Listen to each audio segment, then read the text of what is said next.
नमस्कार, तनुजाच्या रेसिपीमध्ये आपल्या सर्वांचं स्वागत आहे। आज आपण बनवणार आहोत काळ्या हुलग्याची चकुले।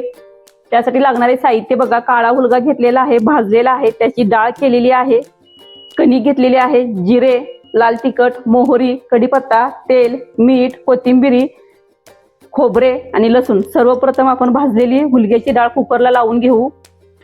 काळ्या हुलग्याची डाळ शिजलेली आहे। आता आपण ह्याला फोडणी घालून घेऊ। खोबरे आणि लसूण खलबत्त्यामध्ये बारीक करून घेऊ। तेल टाकून मोहरीची फोडणी घालू। सर्वप्रथम मोहरी, जिरे, खोबरे आणि लसूण आणि कढीपत्ता। लाल तिखट आपल्या तिखटीप्रमाणे, काळा हुलगा शिजलेलं पाणी वगैरे, चवीनुसार मीठ, कोथिंबीर।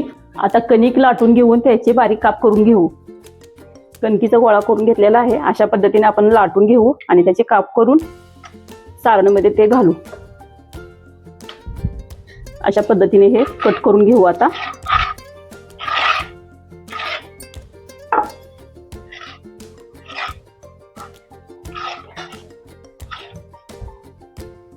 अशा पद्धतीने हे काप ह्यामध्ये घालून घेऊया।